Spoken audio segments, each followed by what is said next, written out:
السلام علیکم ورحمۃ اللہ وبرکاتہ۔ وعلیکم السلام بسم اللہ الرحمن الرحیم، نحمدہ ونصلی ونسلم علی رسولہ الکریم، اما بعد۔ ہمارے رمضان المبارک کورس کا آج الحمدللہ 5واں دن اور 5واں سبق ہے۔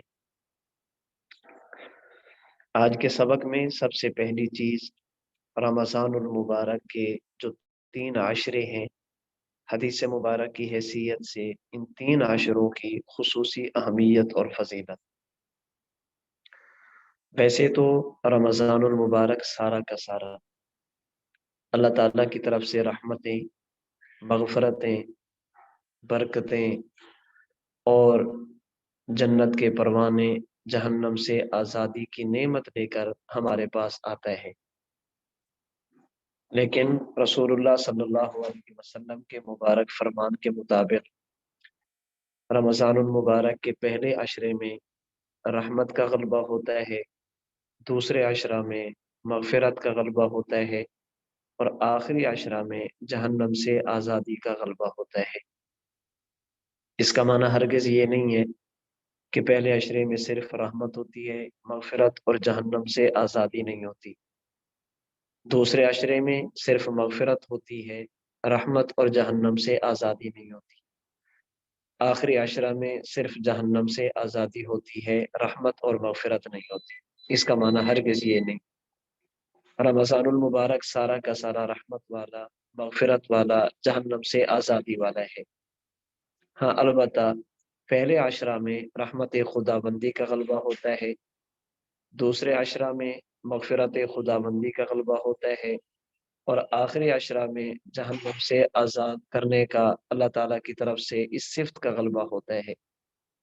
چنانچہ حضرت امام ابن خزیمہ رحمہ اللہ نے صحیح ابن خزیمہ حدیث نمبر 1887 نقل کی ہے، سیدنا سلمان فارسی رضی اللہ تعالی عنہ سے روایت ہے، نبی کریم صلی اللہ علیہ وسلم نے رمضان المبارک شروع ہونے سے پہلے ایک خطبہ ارشاد فرمایا، جس میں آپ نے یہ جملہ بھی فرمایا، وَهُوَ شَهْرٌ أَوَّلُهُ رَحْمَةٌ، یہ مہینہ ایسا مہینہ ہے جس کا پہلا حصہ رحمت کا ہے، وَأَوْسَطُهُ مَغْفِرَةٌ، درمیانی حصہ مغفرت اور بخشش کا ہے، وَآخِرُهُ عِتْقٌ مِّنَ النَّارِ، اور آخری حصہ جہنم سے آزادی کا ہے۔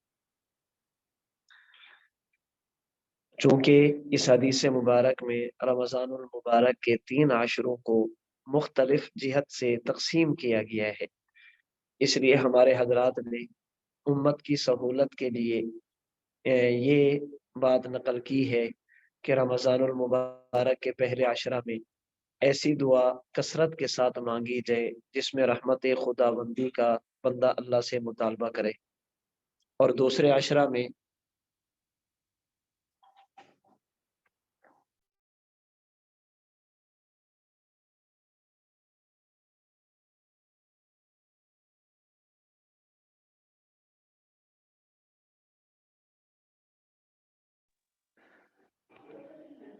درمیانے عشرے میں ایسی دعا مانگی جائے جس میں اللہ تعالیٰ سے اپنے گناہوں پر توبہ اور استغفار ہو، اور آخری عشرہ میں ایسی دعا مانگی جائے جس میں جہنم سے آزادی کا سوال ہو۔ یہاں پر یہ بات ذہن میں رہے کہ ان 3 عشروں کی یہ 3 دعائیں حدیث مبارک میں منقول نہیں ہیں، یعنی الفاظ تو حدیث مبارک میں ہیں، یا حی یا قیوم برحمتک استغیث وغیرہ، استغفار ہو گیا، جہنم سے آزادی کی بات ہو گئی، یہ ساری دعائیں تو حدیث مبارک میں ہیں، لیکن پہلے عشرہ میں یہ دعا کی جائے، دوسرے عشرہ میں یہ دعا کی جائے، تیسرے عشرہ میں یہ دعا کی جائے، ان 3 عشروں کی یہ دعائیں خاص حدیث مبارک میں نہیں ہیں۔ ہمارے حضرات نے امت کی اجتماعیت کے لیے اور فائدہ کے لیے ان دعاؤں کو نقل کر دیا ہے۔ دیکھیں، جس طرح میں نے نیت کے بارے میں یہ بات کی تھی کہ وَبِصَوْمِ غَدٍ نَوَيْتُ مِنْ شَهْرِ رمضان، یہ نیت ان الفاظ کے ساتھ حدیث مبارک میں نہیں ہے۔ جب ہم خود کہہ رہے ہیں کہ حدیث مبارک میں نہیں ہے، تو پھر ہم سے یہ مطالبہ کرنا کہ یہ کس حدیث میں ہے، یہ مطالبہ صرف مطالبہ کی حد تک ہے، اور میرے خیال میں اس مطالبہ کی کوئی حیثیت نہیں ہے۔ یا تو ہم یہ دعویٰ کریں کہ یہ ان 3 عشروں کی یہ دعائیں حدیث مبارک میں بتائی گئی ہیں، پھر تو ہم سے مطالبہ کیا جائے کہ حدیث کی کون سی کتاب میں ہے، مطالبہ بنتا بھی ہے۔ جب ہم خود کہہ رہے ہیں کہ یہ دعائیں حدیث مبارک میں نہیں ہیں، بلکہ امت کے اکابر نے، امت کے علماء نے امت کی سہولت اور آسانی کے لیے یہ 3 دعائیں بتائی ہیں، تو پھر اس پر حدیث کا مطالبہ کرنا یہ درست نہیں ہے۔ ہمارے حضرات فرماتے ہیں کہ پہلے عشرہ میں زیادہ سے زیادہ اللہ سے یہ دعا مانگی جائے، یا حی یا قیوم برحمتک نستغیث۔ اسی طرح رب اغفر وارحم وانت خیر الراحمین۔ جب دوسرا عشرہ شروع ہو تو پھر استغفار کیا جائے، استغفر اللہ ربی من کل ذنب واتوب الیہ، استغفر اللہ الذی لا الہ الا هو الحی القیوم واتوب الیہ۔ یہ اسی طرح استغفار کے باقی کلمات ہیں جو حدیث مبارک میں منقول ہے، استغفر اللہ استغفر اللہ استغفر اللہ۔ تو استغفار کی کثرت کیجئے۔ اور جب تیسرا عشرہ آ جائے تو پھر یہ دعا مانگی جائے، اللہم انک عفو تحب العفو فاعف عنا۔ اسی طرح اللہم اعتق رقابنا من النار، اللہم اجرنا من النار، یعنی ان دعاؤں کا اہتمام کیا جائے جن میں جہنم سے پناہ مانگی گئی ہے۔ رمضان المبارک کے آخری عشرے میں ایک خاص رات بھی ہے جسے شب قدر یا لیلۃ القدر کہا جاتا ہے۔ یہ بڑی مبارک رات ہے۔ قرآن کریم کی آیت میں لیلۃ القدر خیر من الف شہر کہہ کر اس ایک رات کو 1000 مہینوں سے افضل بتایا گیا ہے۔ اس ایک رات کی عبادت کو 1000 مہینوں کی عبادت سے بہتر بتایا گیا ہے۔ اس لیے اس رات میں دیگر عبادات کے ساتھ ساتھ اللہ تعالیٰ سے دعا بھی مانگنی چاہیے۔ وہ دعا کون سی ہونی چاہیے؟ سنن ابن ماجہ حدیث نمبر 3850، ام المومنین صدیقہ کائنات سیدہ عائشہ رضی اللہ تعالی عنہا نے رسول اکرم صلی اللہ علیہ وسلم سے پوچھا، حضور اگر مجھے یہ بات معلوم ہو جائے کہ لیلۃ القدر کون سی ہے تو میں اس میں اللہ سے کون سی دعا مانگوں؟ رسول اکرم صلی اللہ علیہ وسلم نے سیدہ عائشہ رضی اللہ تعالی عنہا کو یہ دعا بتائی، اللہم انک عفو تحب العفو فاعف عنی۔ اے باری تعالی، آپ گناہوں کو معاف فرمانے والے ہیں، تحب العفو، اور آپ معاف کرنے کو پسند بھی فرماتے ہیں، فاعف عنی، اے اللہ کریم آپ مجھے بھی معاف فرما دیں۔ اس لیے رمضان المبارک کے آخری عشرہ کی طاق راتوں میں 21ویں رات، 23ویں رات، 25ویں رات، 27ویں رات اور 29ویں رات، ان 5 راتوں میں عبادات کے ساتھ ساتھ اللہ کریم سے یہ دعا بھی مانگی جائے، اور اس نیت کے ساتھ، اس ارادے کے ساتھ کہ باری تعالیٰ یہ الفاظ وہ ہیں جو رسول اکرم صلی اللہ علیہ وسلم کی مبارک زبان سے نکلے ہیں۔ اے اللہ، حضور کی مبارک زبان کی برکت سے، حضور کے ان مبارک الفاظ کی برکت سے ہم سب کے گناہوں کو معاف فرما دے۔ تو رمضان المبارک کے 3 عشروں میں اللہ تعالیٰ کی رحمت، مغفرت اور جہنم سے آزادی کا پروانہ اور نعمت ان کو سمیٹنے کی کوشش کرنی چاہیے۔ ہمارے آج کے سبق میں دوسری چیز ہے روزے کی قضا اور روزہ کا کفارہ۔ پہلے تو یہ سمجھ لیں کہ قضا اور کفارے کا مطلب کیا ہوتا ہے۔ قضا کا مطلب ہوتا ہے کہ ایک روزہ جو بندے سے رہ جائے اس روزے کو دوبارہ رکھا جائے، اور کفارے کا مطلب ہوتا ہے کہ جان بوجھ کر اگر کوئی بندہ رمضان المبارک کا روزہ توڑ دے تو پھر لگاتار 60 روزے، 2 مہینے لگاتار روزے رکھنا، یہ کفارہ کہلاتا ہے۔ رمضان المبارک کا روزہ رہ جائے، بعد میں اس کو رکھا جائے تو یہ قضا ہے، اور اگر بغیر عذر اور مجبوری کے روزہ توڑ دیا تو لگاتار 2 مہینے روزے رکھنا، یہ کفارہ کہلاتا ہے۔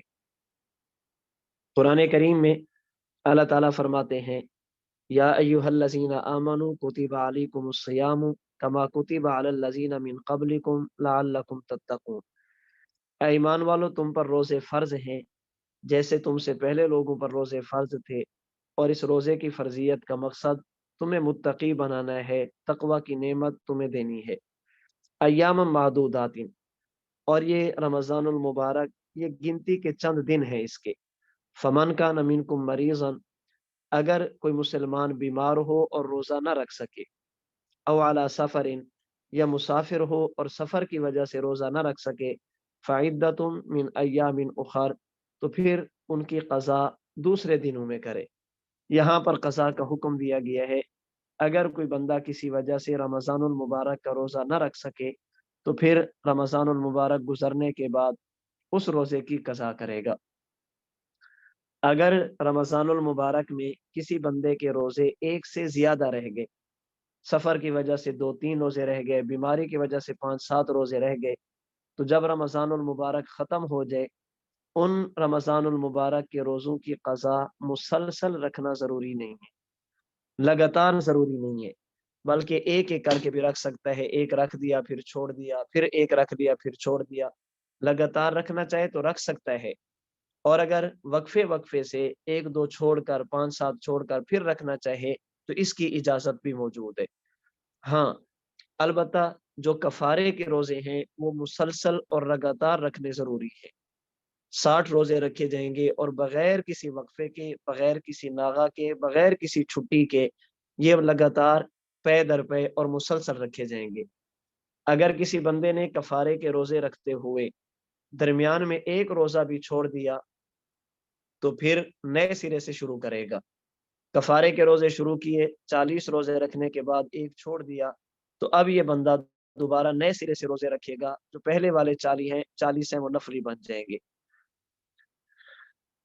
اگر کوئی بندہ بڑھاپے کی وجہ سے یا مسلسل بیماری کی وجہ سے کفارے کے روزے نہ رکھ سکے، بڑھاپا بہت زیادہ ہے 60 روزے نہیں رکھ سکتا، بیماری ایسی ہے کہ مسلسل 60 روزے نہیں رکھ سکتا، تو پھر یہ روزوں کی بجائے 60 مسکینوں کو 2 وقت کا کھانا بھی کھلا سکتا ہے.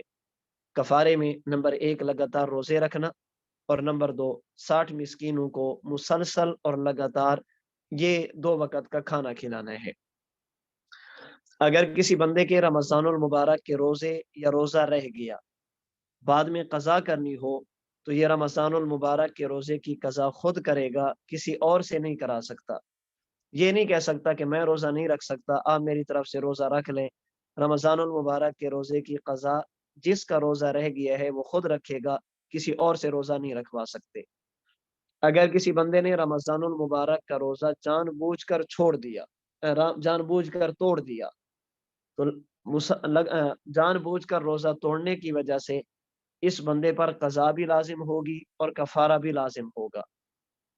قضا کا معنی یہ ہے کہ یہ رمضان المبارک کا مہینہ گزرنے کے بعد ایک روزہ بطور قضا کے رکھے گا، اور کفارے کا مطلب یہ ہے کہ مسلسل لگاتار 60 روزے رکھے گا.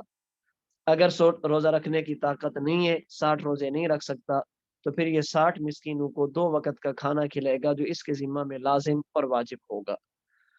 اگر کسی بندے نے کفارہ کے 60 روزے رکھنے ہوں تو بلا ناغہ مسلسل رکھنا واجب ہے.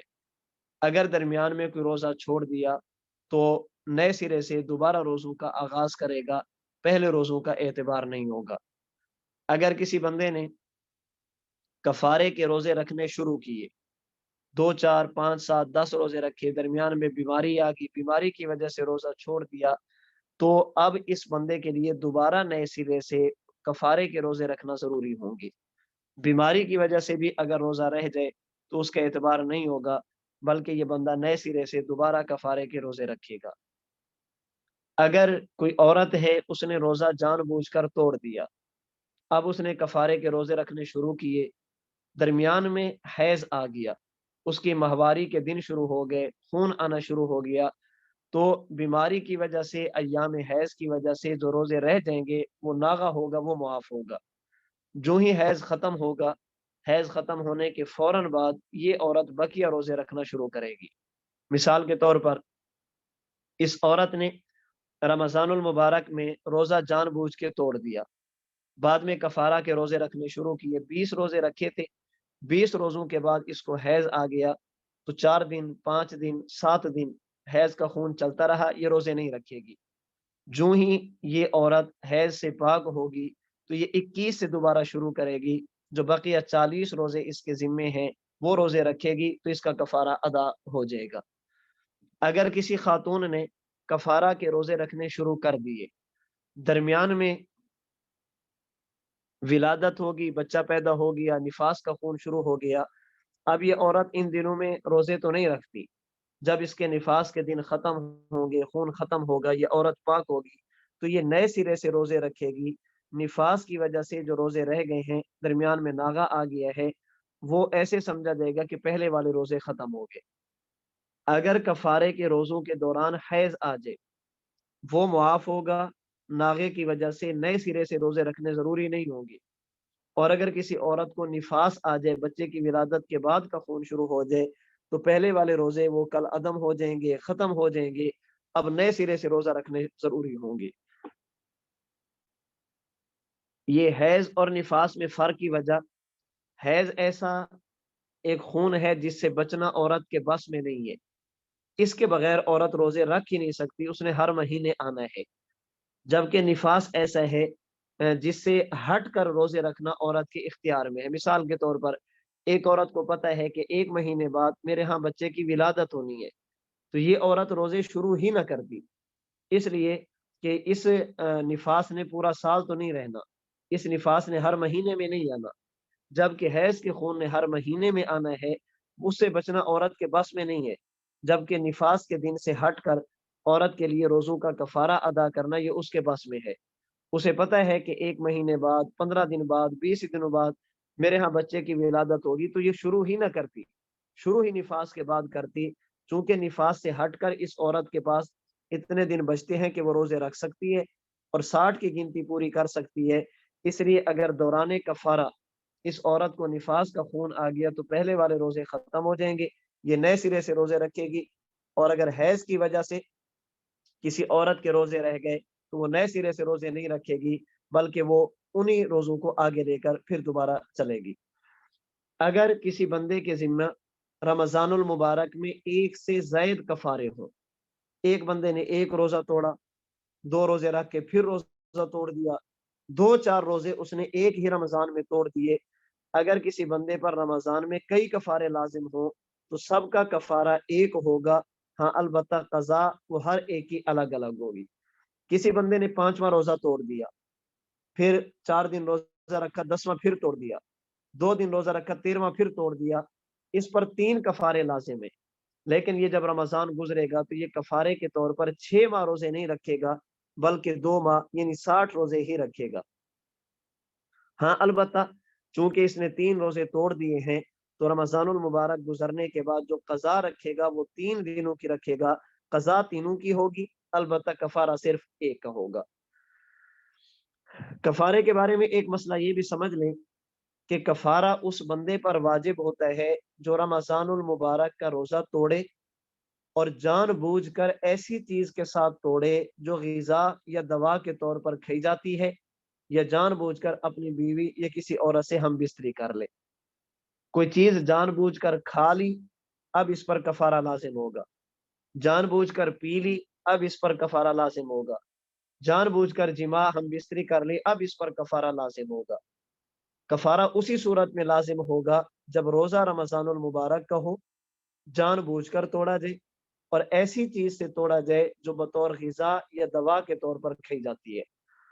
اگر کسی بندے نے رمضان المبارک کے علاوہ نفلی روزہ رکھا، شوال کے روزے رکھ لیے، محرم کا روزہ رکھ لیا، شعبان کے روزے رکھ لیے، نفلی روزہ رکھا، پھر جان بوجھ کر اسے توڑ دیا، تو رمضان کے علاوہ باقی نفلی روزوں کے توڑنے پر صرف قضا لازم ہوتی ہے، کفارہ واجب نہیں ہوتا۔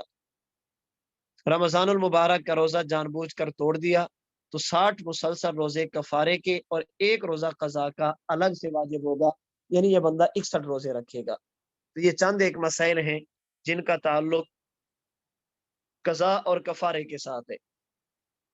اگر کوئی بندہ رمضان المبارک کا روزہ چھوڑ دے بغیر عذر کے یا کسی عذر کی وجہ سے، تو بعد میں 1 روزہ رکھے گا، یہ قضا کہلاتا ہے۔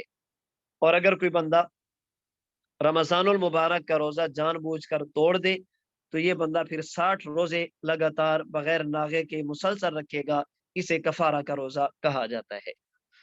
ہمارے آج کے سبق میں تیسری چیز ہے مسنون دعا۔ جب کسی بندے کے پاس نیا پھل ہے، نیا پھل دیکھے اور اس نئے پھل کو کھائے تو اس کے لیے دعا پڑھنی چاہیے۔ صحیح مسلم حدیث نمبر 3400، آپ علیہ الصلوۃ والسلام نے یہ دعا امت کو سکھلائی ہے، اللہم بارک لنا فی ثمرنا وبارک لنا فی مدینتنا، اے اللہ کریم ہمارے پھلوں میں اور ہمارے شہر میں آپ برکتیں عطا فرما دے۔ اس لیے جب نیا پھل دیکھیں یا جب نیا پھل کھائیں تو اس وقت اس مسنون دعا کا اہتمام کرنا چاہیے۔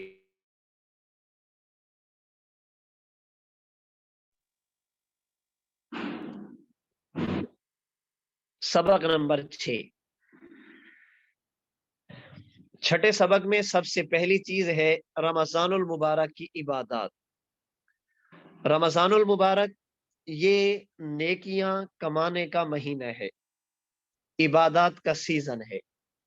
رسول اکرم صلی اللہ علیہ وسلم نے اپنے مبارک فرمان اور اپنے مبارک عمل سے امت مسلمہ کو، اپنے ماننے والوں کو رمضان المبارک میں زیادہ سے زیادہ عبادت کی ترغیب دی۔ آپ علیہ الصلوۃ والسلام نے رمضان کی فضیلت بیان کر کے، عبادت کا اجر اور ثواب بیان کر کے امت کو ترغیب دی ہے کہ آپ اس مہینہ میں زیادہ سے زیادہ عبادت کریں۔ چنانچہ رمضان المبارک کا مہینہ ایسا مہینہ ہے جس میں ایک نفل کا ثواب فرض کے برابر ہو جاتا ہے اور ایک فرض کا ثواب 70 فرائض کے برابر ہو جاتا ہے۔ مشکات المصابیح میں سیدنا سلمان فارسی رضی اللہ تعالی عنہ کے حوالہ سے رسول اکرم صلی اللہ علیہ وسلم کا وہ خطبہ اور فرمان منقول ہے جو آپ علیہ الصلوۃ والسلام رمضان المبارک شروع ہونے سے پہلے صحابہ کرام رضی اللہ عنہم اجمعین کے سامنے ارشاد فرماتے۔ چنانچہ آپ فرماتے، ایھا الناس، لوگو، قد اظلکم شہر عظیم، تمہارے اوپر ایک ایسا مہینہ سایہ کرنے والا ہے جو بڑی عظمت والا ہے۔ شہر مبارک، تمہارے پاس ایک ایسا مہینہ آنے والا ہے جو بڑی برکتوں والا ہے۔ شہر فیہ لیلۃ خیر من الف شہر، یہ مہینہ ایسا ہے جس میں ایک رات ایسی ہے جو 1000 مہینوں سے بہتر ہے، جسے لیلۃ القدر کہتے ہیں۔ جعل اللہ صیامہ فریضۃ، اللہ تعالیٰ نے رمضان المبارک کے روزے کو فرض فرمایا۔ وقیام لیلہ تطوعا، اور اس کی رات کا جو قیام ہے وہ ایک ثواب کا ذریعہ، ثواب کی چیز ہے۔ من تقرب فیہ بخصلۃ، من تقرب فیہ بخصلۃ من الخیر کان کمن ادى فریضۃ فیما سواہ، جو شخص اس مہینے میں کوئی نیک کام کر کے اللہ کا قرب حاصل کرنا چاہے گا، یہ ایسا ہوگا جیسے رمضان کے علاوہ باقی مہینوں میں فرض ادا کرنے والا ہو۔ ومن ادى فیہ فریضۃ کان کمن ادى 70 فریضۃ فیما سواہ، اور جو آدمی رمضان المبارک میں کسی ایک فرض کو ادا کرتا ہے وہ ایسا ہے جیسے غیر رمضان میں اس نے 70 فرائض کو ادا کیا ہو۔ تو آپ علیہ الصلوۃ والسلام نے رمضان المبارک کی فضیلت بیان کر کے امت کو رمضان المبارک میں زیادہ سے زیادہ عبادت کی ترغیب دی ہے۔ اور اگر بات کی جائے جناب رسول اللہ صلی اللہ علیہ وسلم کے مبارک عمل کی، تو حضرت امام بیہقی رحمہ اللہ نے شعب الایمان حدیث نمبر 3624 ام المومنین سیدہ عائشہ رضی اللہ تعالی عنہا سے نقل کی، کان رسول اللہ صلی اللہ علیہ وسلم اذا دخل شہر رمضان، جب رمضان المبارک کا مہینہ آ جاتا تو رسول اللہ صلی اللہ علیہ وسلم کا مبارک معمول یہ تھا، شد میزرہ، آپ علیہ الصلوۃ والسلام اپنی چادر کو کس لیتے، آپ علیہ الصلوۃ والسلام اپنے آپ کو عبادت کے لیے تیار کر لیتے۔ ثم لم یاتی فراشہ حتی ینصرخ، پھر جب تک رمضان المبارک ختم نہ ہو جاتا رسول اللہ صلی اللہ علیہ وسلم رات کے وقت اپنے بستر پر آرام فرمانے کے لیے تشریف نہیں لاتے تھے۔ اور امام مسلم رحمۃ اللہ علیہ نے صحیح مسلم حدیث نمبر 2845 سید عائشہ رضی اللہ تعالی عنہا سے نقل کیا، کان رسول اللہ صلی اللہ علیہ وسلم یجتہد فی العشر الاواخر ما لا یجتہد فی غیرہا، جب رمضان المبارک کے آخری 10 دن شروع ہوتے، آخری عشرہ شروع ہو جاتا تو آپ علیہ الصلوۃ والسلام مزید وہ ہمت فرماتے جو آپ نے پہلے 20 دنوں میں نہیں فرمائی ہوتی تھی۔ یعنی آپ کی عبادت میں معمولات میں مزید اضافہ ہو جاتا۔ اب اس سے آپ اندازہ لگیں کہ جناب رسول اللہ صلی اللہ علیہ وسلم معصوم پیغمبر ہیں۔ آپ علیہ الصلوۃ والسلام وجہ تخلیق کائنات ہیں۔ اللہ تعالیٰ نے آپ کی وجہ سے پوری کائنات کو وجود دیا۔ انبیاء کرام علیہ السلام کو نبوت رحمت دو عالم صلی اللہ علیہ وسلم کے واسطہ اور وسیلہ سے ملی، صحابہ کرام کو صحابیت، علماء کو علم، محدثین کو حدیث، فقہا کو فقاہت، مفسرین کو تفسیر، متکلمین کو علم الکلام، صوفیہ کو تصوف۔ دنیا کے اندر جتنی بھی اچھی چیزیں ہیں یہ ساری کی ساری جناب رسول اللہ صلی اللہ علیہ وسلم کے واسطہ، آپ کے وسیلہ سے اللہ تعالیٰ نے امت کو عطا فرمائی ہے۔ جو پیغمبر کائنات کی تخلیق کا سبب ہے، جن کی وجہ سے اللہ تعالیٰ نے پوری کائنات کو وجود دیا، ان کی حالت یہ ہے جن کی زندگی میں کسی قسم کی معصیت، کسی قسم کی نافرمانی اور گناہ کا وجود ہی نہیں ہے۔ آپ علیہ الصلوۃ والسلام کی زندگی بالکل گناہوں سے پاک اور معصوم ہے۔ ان کی حالت یہ ہے کہ رسول اللہ صلی اللہ علیہ وسلم ساری رات رمضان المبارک کے مہینہ میں عبادت فرماتے ہیں، اور جب آخری عشرہ شروع ہوتے ہیں تو رسول اللہ صلی اللہ علیہ وسلم کی عبادت میں مزید اضافہ ہو جاتا ہے۔ جب معصوم پیغمبر اتنی عبادت کرتا ہے، اب میں اور آپ غور کریں کہ ہماری زندگی میں عبادت کتنی ہے، ہم کتنی عبادت کرتے ہیں۔ اس لیے مجھے اور آپ کو زیادہ سے زیادہ اس مہینے میں عبادات کا اہتمام کیا جائے۔ میں فرائض کی بات نہیں کرتا، وہ ہم نے ادا کرنے ہیں۔ فرائض سے ہٹ کر کوشش کی جائے اس مہینے میں نوافل کا اہتمام کیا جائے۔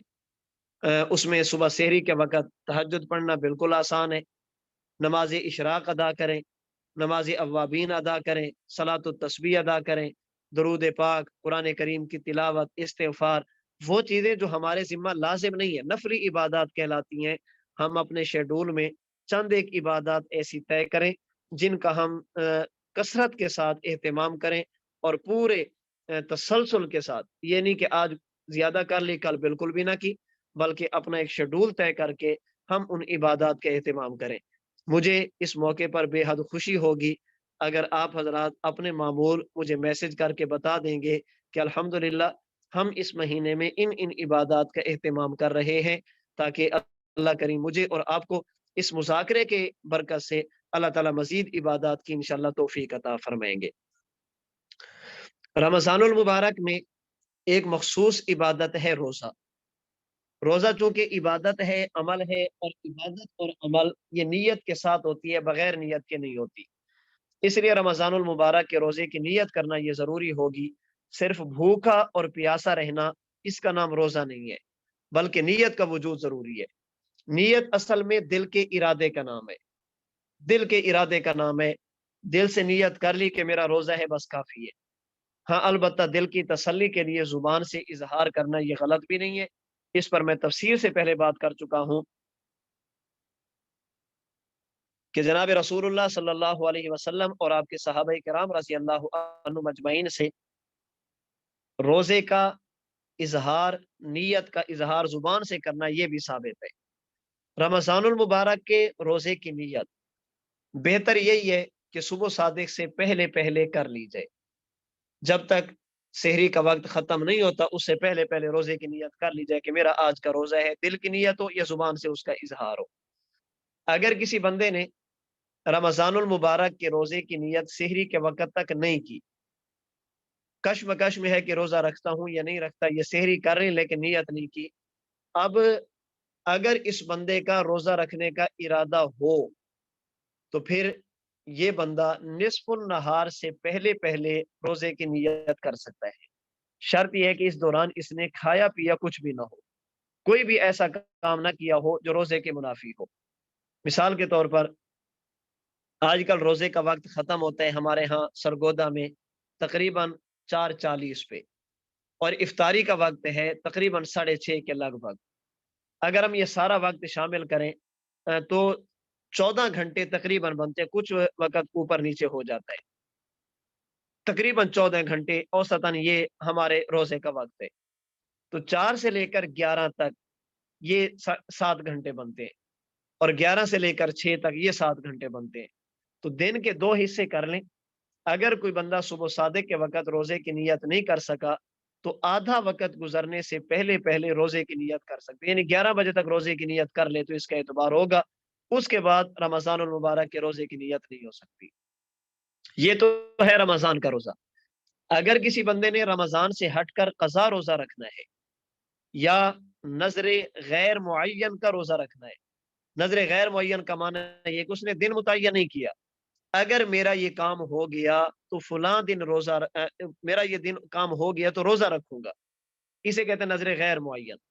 اور اگر دن متعین کر لے، اگر میرا یہ کام ہو گیا تو یکم ربیع الاول کو روزہ رکھوں گا، 10 شوال کو روزہ رکھوں گا، نظر معین کر لی، یہ کام ہو گیا تو فلاں تاریخ کا روزہ رکھوں گا، اسے نظر معین کہتے ہیں۔ اگر کسی بندے نے قضا روزہ رکھا یا نظر غیر معین کا روزہ رکھا، دن متعین نہیں کیا، یا کسی بندے نے کفارے کا روزہ رکھا، تو ان 3 روزوں کی نیت صبح صادق سے پہلے پہلے کرنا ضروری ہے۔ اگر کسی بندے نے صبح صادق کے بعد ان 3 روزوں کی نیت کی تو اس کا اعتبار نہیں ہوگا۔ رمضان کے روزے کی نیت نصف النہار تک ہو سکتی ہے، قضا روزہ، نظر غیر معین کا روزہ اور کفارے کا روزہ، ان کی نیت صبح صادق سے پہلے پہلے کرنا ضروری ہے۔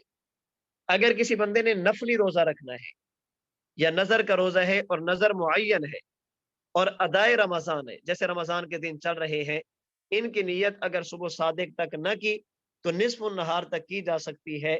شرط یہ ہے کہ صبح صادق کے بعد اس بندے نے کوئی بھی ایسا کام نہ کیا ہو جس کی وجہ سے روزہ ٹوٹ جاتا ہو۔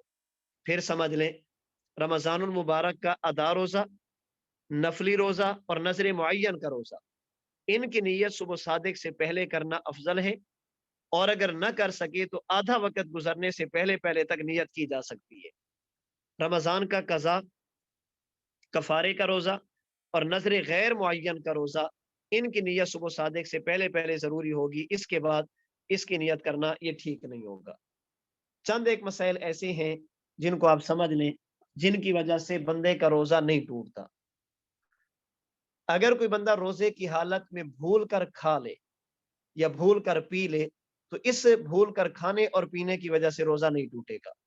وہ 1 مرتبہ کھا لے یا 10 مرتبہ کھا لے، صبح صادق کے وقت روزہ رکھ لیا، نماز فجر کے بعد بھول کر کوئی چیز کھا لی، پھر سو گیا، اٹھ کر پھر بھول کر کوئی چیز کھا لی، پھر ظہر پڑی، ظہر کے بعد پھر کوئی چیز بھول کر کھا لی، 10 مرتبہ بھی بھول کر کوئی چیز کھا لے گا تو بھول کر کھانے اور پینے کی وجہ سے اس کا روزہ نہیں ٹوٹے گا۔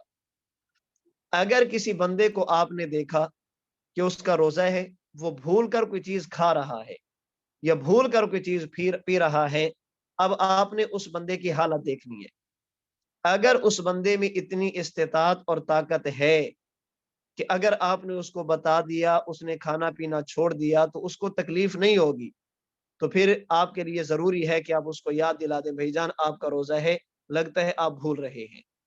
اور اگر کوئی بندہ ایسا ہے جس میں طاقت نہیں ہے، کمزور ہے، بیمار ہے، خطرہ ہے کہ میں بتاؤں گا تو روزے کی وجہ سے اسے تکلیف ہوگی، پھر اسے یاد نہ کریں، اسے کھانے دیں، جب تک اس کو خود یاد نہیں آتا یا جب تک اس کا پیٹ نہیں بھرتا آپ اس کو یاد نہ دلائیں۔ بندے کی حالت دیکھ کر آپ اس کا فیصلہ کر سکتے ہیں۔ روزے کی حالت میں منہ سے تھوک نکلے اور تھوک نکلتے ہی بندہ اس کو نگل لے، باہر نہ نکالے، منہ کے اندر ہی اس کو دوبارہ نگل لے، تھوک نکلنے سے روزہ نہیں ٹوٹتا۔ اگر کسی بندے نے سحری کے وقت پان کھایا، پان کھانے کے بعد اس نے اچھی طرح کلی کر لی، غرارہ کر کے منہ صاف کر لیا، لیکن تھوک کی سرخی وہ ختم نہیں ہو رہی، تو اس میں کسی قسم کی کوئی حرج نہیں ہے، اس کی وجہ سے روزہ نہیں ٹوٹے گا، روزہ ٹھیک ہوگا۔ کسی بندے نے ناک کو اتنا زور سے سڑکا کہ ناک کے اندر سے نکلنے والا پانی وہ حلق کے اندر چلا گیا، تو اس کی وجہ سے روزہ نہیں ٹوٹے گا۔ اسی طرح منہ کی رال وہ اگر سڑک کر نگل لی، اس کی وجہ سے بھی روزہ نہیں ٹوٹے گا۔ کسی بندے کے منہ سے خون نکلے، خون حلق کے اندر چلا جائے تو روزہ ٹوٹے گا یا نہیں؟ دیکھیں گے، اگر تھوک تھوڑا ہے، اگر خون تھوڑا ہے اور تھوک زیادہ ہے اور خون کا ذائقہ انسان کو حلق میں محسوس نہیں ہوتا تو اس کی وجہ سے روزہ نہیں ٹوٹے گا۔ اگر خون زیادہ ہوگا، وہ آگے بات آ جائے گی انشاءاللہ، خون زیادہ ہے، حلق کے اندر اس کا ذائقہ محسوس ہو تو پھر روزہ ٹوٹ جائے گا۔ اگر کسی بندے نے روزے کی حالت میں زبان سے کسی چیز کو چکھا اور چکھ کر تھوک دیا تو اس کی وجہ سے روزہ نہیں ٹوٹے گا، لیکن ایسا کرنا جائز نہیں ہے، مکروہ ہے۔ ہاں البتہ روزہ اس کی وجہ سے نہیں ٹوٹے گا، روزہ بالکل ٹھیک ہوگا۔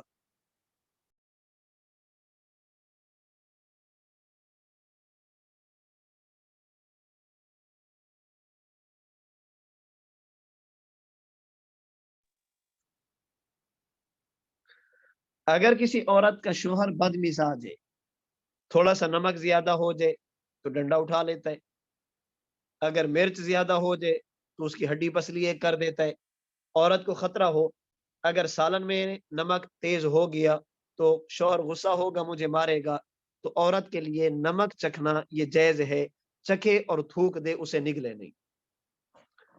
کسی چیز کو اپنے منہ سے چبا کر چھوٹے بچے کو کھلانا مکروہ ہے، مناسب نہیں ہے کہ بندہ چبا کر چھوٹے بچے کو کھلائے۔ ہاں البتہ اگر اس کی شدید ضرورت ہو اور مجبوری ہو، اس کے علاوہ گزارا نہ ہو، تو پھر اس کی گنجائش ہے بندہ کوئی چیز چبا لے، روٹی ہے یا کوئی اور چیز ہے، چبا کر بچے کے منہ میں دے دے، تو یہ جائز ہے، اس کی وجہ سے روزہ۔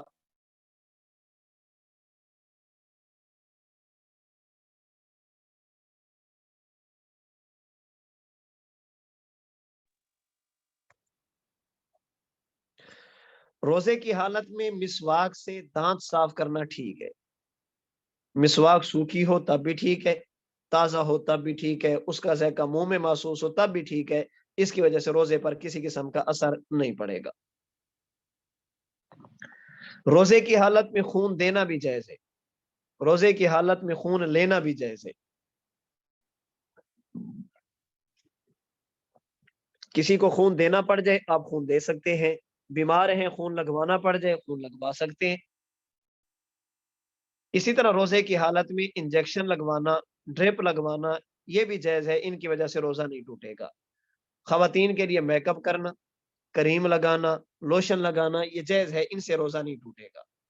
لپسٹک لگانے سے بھی روزہ نہیں ٹوٹتا، لیکن ایک بات کا خیال رہے کہ اس کے ذرات منہ کے اندر نہ جائے۔ روزے دار روزے کی حالت میں سو گیا، نیند کی حالت میں اس کے کپڑے ناپاک ہو جائے تو احتلام کی وجہ سے، کپڑے ناپاک ہونے کی وجہ سے روزہ نہیں ٹوٹے گا۔ خواتین کی ایک بیماری ہے استحاضہ، معمول سے ہٹ کر ان کو خون آتا رہتا ہے، 10 دن حیض کے ہیں، ویسے 5 دن 7 دن اس کو زائد خون آ جاتا ہے بیماری کا۔ اس استحاضہ میں عورت نماز پڑھتی ہے، اسی طرح استحاضہ کی حالت میں عورت روزہ بھی رکھتی ہے، اس لیے اگر دوران روزہ استحاضہ کا خون آ جائے تو روزہ نہیں ٹوٹے گا۔ اگر کسی بندے کے بڑے پیشاب کی جگہ کے ارد گرد باہر کوئی دوا لگا دی جائے اور وہ دوا اندر نہ جائے تو روزہ نہیں ٹوٹے گا۔ روزے کی حالت میں بام لگانا جائز ہے، بام لگانے سے روزہ نہیں ٹوٹتا، ہاں البتہ بام ناک کے اندر نہ لگی جائے۔ روزے کی حالت میں پھول سونگھنا یا کوئی خوشبو سونگھنا یہ بھی جائز ہے، اس سے روزہ نہیں ٹوٹتا۔ سخت گرمی کی وجہ سے روزے کی حالت میں گیلا کپڑا، تولیہ، چادر، رومال وغیرہ اپنے سر پہ رکھنا یا اپنے جسم پر لپیٹ لینا یہ جائز ہے، ان کی وجہ سے روزہ نہیں ٹوٹتا۔ ناک سے خون نکل پڑے، منہ سے خون نکل پڑے، کان سے خون نکل پڑے یا کسی زخم سے یا بواسیر کا خون نکل پڑے تو ان چیزوں کی وجہ سے بھی روزہ نہیں ٹوٹتا، خون نکلنے سے روزہ نہیں ٹوٹے گا۔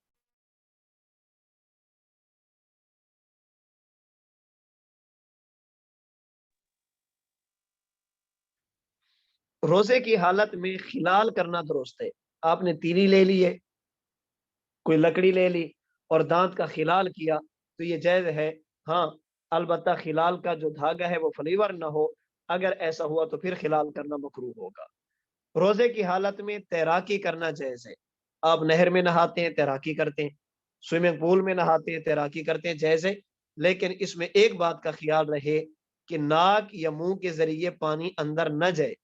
عموماً سوئمنگ پول وغیرہ میں نہانے سے پانی کے کچھ نہ کچھ قطرات اور ذرات حلق میں چلے جاتے ہیں، اس لیے احتیاط کرنی چاہیے۔ اگر نہانا پڑے تو بندہ گھر میں نہا لے، نلکے پہ نہا لے، باقی نہر ہو گئی، سوئمنگ پول ہو گئے، اس میں نہانے سے اعتراض کرنا چاہیے۔ اگر دوران غسل پانی اندر چلا گیا حلق میں تو روزہ ٹوٹ جائے گا اور اس کی قضا لازم ہوگی۔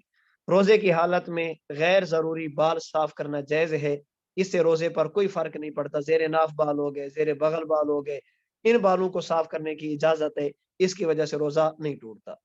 روزے کی حالت میں کورونا کا ٹیسٹ کرانا بھی جائز ہے، اور کورونا ویکسین یا انجیکشن وغیرہ لگوانا یہ بھی جائز ہے، اس سے بھی روزہ نہیں ٹوٹتا۔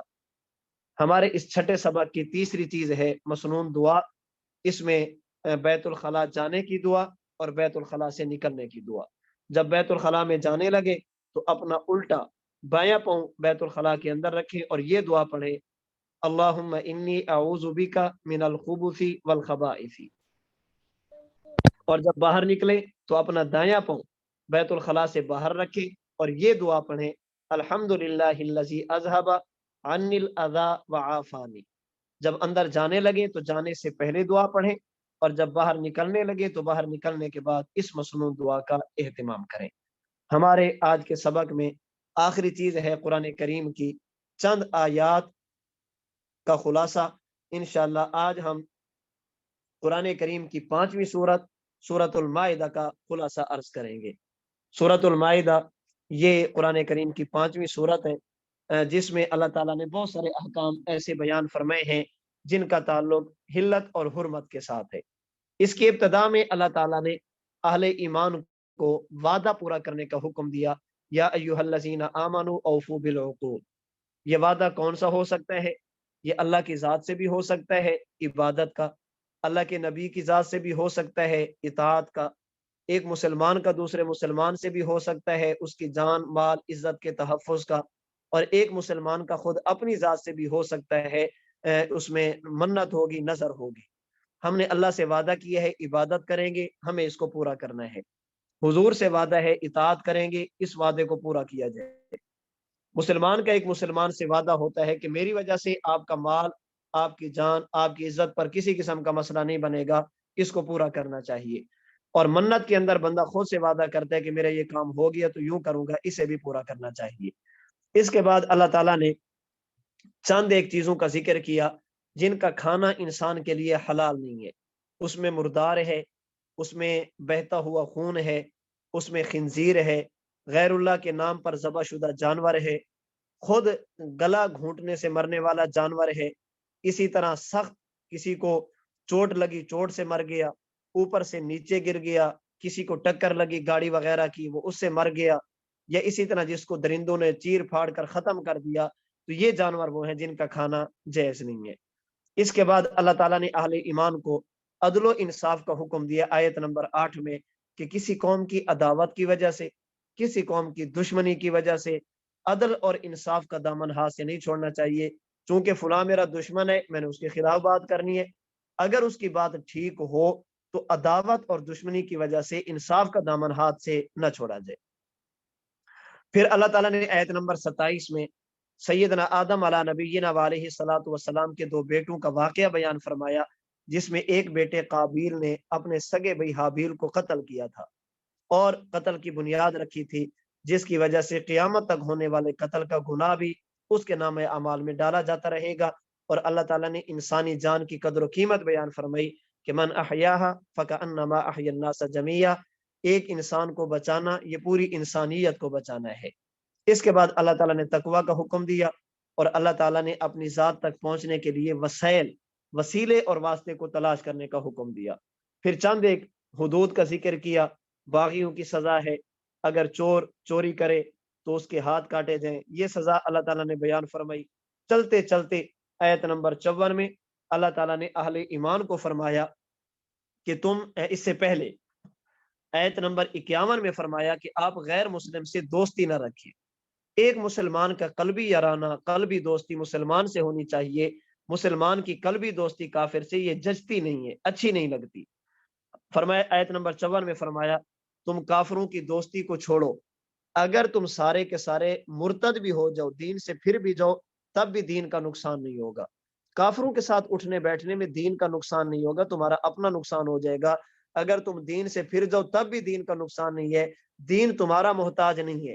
اگر تم دین سے پھر جاؤ گے، اللہ دوسری مخلوق لیں گے، اور مخلوق لیں گے، اور مخلوق لیں گے۔ اس لیے میرے عزیز، میرے بھائی، اگر میں اور آج آپ دین کا کچھ نہ کچھ کام کر رہے ہیں، دین پڑھ رہے ہیں، پڑھا رہے ہیں، سمجھ رہے ہیں، سمجھا رہے ہیں، اگر میرا اور آپ کا وجود اگر آج دین پہ لگ جائے، میری اور آپ کی اولاد دین پہ لگ جائے، میرا اور آپ کا مال دین پہ لگ جائے، اللہ کی قسم یہ ہمارا کمال نہیں ہے بلکہ خدا کا احسان ہے کہ اللہ تعالیٰ نے ہمیں ان چیزوں کی توفیق عطا فرمائی ہے۔ دنیا میں کتنے لوگ ہیں جن کی صحت ہم سے زیادہ ہے، جن کی اولاد ہم سے زیادہ ہے، جن کے پاس مال اور دولت ہم سے زیادہ ہے، لیکن ان کی یہ چیزیں اللہ کی نافرمانی میں استعمال ہو رہی ہیں۔ اگر خدا کی فرما برداری میں میری اور آپ کی چیزیں لگ جائیں، اسے اپنا کمال نہ سمجھا جائے بلکہ خدا کا احسان سمجھا جائے۔ اللہ تیرا کرم ہے، تو نے صحت دی تھی پھر اپنے دین کے لیے قبول کی ہے۔ اللہ تو نے اولاد دی ہے، تیرا کرم ہے پھر دین کے لیے قبول فرمائی۔ اے اللہ آپ نے مال دیا، پھر تیرا احسان ہے کہ تو نے دین کے لیے قبول فرمایا۔ اگر ہم چھوڑ دیں گے، اللہ کی قسم دین پھر بھی رہے گا۔ دین میرا اور آپ کا محتاج نہیں ہے۔ ہاں البتہ اللہ تعالیٰ نے اس کو اسباب کے ساتھ جوڑا ہے، وہ اللہ تعالیٰ کسی سے بھی کام لے سکتے ہیں۔ میں اور آپ کریں گے تو ہماری سعادت ہوگی، نہیں ہے تو اللہ فرماتے ہیں اگر تم چھوڑ دو گے تو میں اور مخلوق لے کر آؤں گا، اور لوگ لے کر آؤں گا جو دین کا یہ کام کریں گے۔ 7ویں پارے کی ابتدا میں ایت نمبر 83 میں اللہ تعالیٰ نے حبشہ کے ان خوش نصیب مسلمانوں کا تذکرہ کیا جنہوں نے جناب رسول اللہ صلی اللہ علیہ وسلم پر اترنے والی قرآن کریم، اترنے والی کتاب قرآن کریم کو سنا تو ان کی آنکھوں سے آنسو بہ پڑے۔ اللہ تعالیٰ نے ان کی تعریف کی ہے۔ پھر اللہ تعالیٰ نے آیت نمبر 89 میں 89 میں قسم کے کچھ احکام بیان فرمائے کہ جو تمہاری فضول قسمیں ہیں ان پر کوئی مواخذہ نہیں ہے۔ ایک ہوتی ہے یمین لغو، ایسے تکیہ کے طور پر، تکیہ کلام کے طور پر بات بات پہ قسم اٹھانا، اس پر گناہ بھی نہیں ہے، کفارہ بھی نہیں ہے، ہاں اس سے بچنا چاہیے۔ ایک ہے یمین غموس، ماضی کے کسی کام پر جان بوجھ کر جھوٹی قسم کھانا۔ آپ نے کوئی کام نہیں کیا، آپ کو پتہ ہے، آپ کہتے ہیں اللہ کی قسم میں نے یہ کام کیا تھا، اس پر گناہ ہوگا، کفارہ نہیں ہوگا۔ اور ایک ہے یمین منعقدہ، آئندہ مستقبل میں کسی کام کے کرنے یا نہ کرنے کی قسم اٹھانا۔ میرا یہ کام ہو گیا تو اللہ کی قسم یہ کروں گا، یا ویسے کہہ دیتے اللہ کی قسم میں یہ ضرور کروں گا۔ اب اگر وہ قسم ٹوٹ جائے، آپ نے کہا تھا کروں گا، نہیں کیا تو قسم ٹوٹ گئی، آپ نے کہا تھا نہیں کروں گا پھر کر لیا تو قسم ٹوٹ گئی۔ اب اس کا کفارہ ہوگا، اور کفارے کے اندر اللہ تعالیٰ نے آیت نمبر 89 میں 3 چیزیں بیان فرمائی۔ نمبر 1، 10 مسکینوں کو کھانا کھلایا جائے۔ نمبر 2، 10 مسکینوں کو کپڑے پہنائے جائے۔ اور نمبر 3، غلام آزاد کیا جائے۔ اور اگر کوئی بندہ یہ 3 کام نہیں کر سکتا تو پھر 3 دن روزے رکھے گا، لگاتار اور مسلسل روزے رکھے گا۔ پھر اللہ تعالیٰ نے آیت نمبر 90 میں شراب کی حرمت، جوئے کی حرمت اور غلط قرآن دازی، تیر اندازی، جوئے وغیرہ، ان کے اللہ تعالیٰ نے حرمت بیان فرمائی ہے کہ ان چیزوں سے اپنے آپ کو بچاؤ تاکہ تم کامیاب ہو جاؤ۔ آیت نمبر 101 میں اللہ تعالیٰ نے اہل ایمان کو بے جا سوالات کرنے سے منع کیا ہے، فضول سوالات کرنے سے منع کیا ہے کہ حضرت موسیٰ علیہ السلام کا جنازہ کس نے پڑھایا تھا، حضرت نوح علیہ السلام کے قوم میں جو بوڑھی عورت تھی اس کا نام کیا تھا۔ اس طرح کے سوالات جن کا ہماری اعتقادی اور عملی زندگی سے کوئی واسطہ نہیں ہے، فضول قسم کے سوالات، اس سے اپنے آپ کو بچانا چاہیے۔ اگر کوئی بندہ مجھ سے اس طرح کے سوال کرے حضرت موسیٰ علیہ السلام کا جنازہ کس نے پڑھایا تھا، تو میں سیدھا سا جواب دیتا ہوں کہ بابا میں اس وقت موجود نہیں تھا، جنازہ میں شریک نہیں تھا، اس لیے مجھے نہیں معلوم کہ جنازہ کس نے پڑھایا تھا۔ تو خیر فضول سوالات نہیں کرنے چاہیے، ہاں جن کا تعلق ہماری اعتقادی زندگی سے ہے، عملی زندگی سے ہے، یا وہ چیزیں ایسی ہیں جو مسلمان کے لیے معلوم ہونی ضروری ہے، ان کے بارے میں معلوم کرنا بھی چاہیے، سوال بھی کرنا چاہیے۔ ویسے فضول سوالات سے اپنے آپ کو بچانا چاہیے۔ سورہ مائدہ کے اختتام پر اللہ تعالیٰ نے اپنے اختیار کو بیان فرمایا آیت نمبر 118 میں کہ اللہ تعالیٰ حضرت عیسیٰ علیہ السلام قیامت کے دن فرمائیں گے اے باری تعالیٰ اگر آپ ان بندوں کو عذاب دیں تو یہ تیرے بندے ہیں، تیری مخلوق ہے، آپ کو مکمل اختیار ہے۔ وَإِن تَغْفِرْ لَهُمْ فَإِنَّكَ أَنْتَ الْعَزِيزُ الْحَكِيمُ، اے اللہ اگر تو بخش دے تو تجھ سے پوچھنے والا کوئی نہیں ہے۔ رسول اللہ صلی اللہ علیہ وسلم کو اپنی امت سے کتنا پیار تھا، آپ علیہ الصلوۃ والسلام بس اوقات رات کے وقت کھڑے ہوتے اور ساری رات آپ علیہ الصلوۃ والسلام اسی آیت کریمہ کی تلاوت فرماتے رہتے، ان تعذبہم فانہم عبادک، اللہ تو میری امت کو عذاب دے تو تیری مخلوق ہے،